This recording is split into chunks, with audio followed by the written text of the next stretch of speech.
What's a sandwich with no bread? And what's a dinner with no rolls? Today I'm going to show you how to make delicious dinner rolls.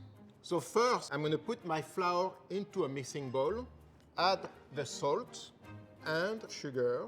Once I have all my dry ingredients in a bowl, add the beaten eggs, the melted butter, the warm milk and the activated yeast. Mix it medium-low for 7 minutes. And you know when the dough is ready, the dough will have a beautiful silky texture.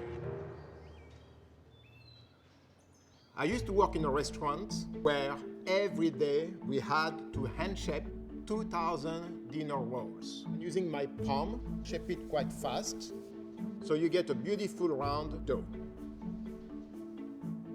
Now that I've finished rolling my dough, cover the tray with a clean towel and let it rise for about an hour or until it looks like this.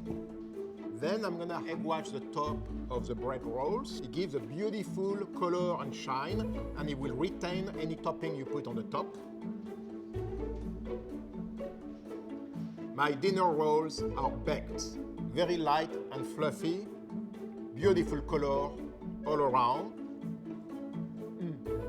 Just delicious. There is nothing better than a warm dinner roll spread with butter and a pinch of fleur de sel.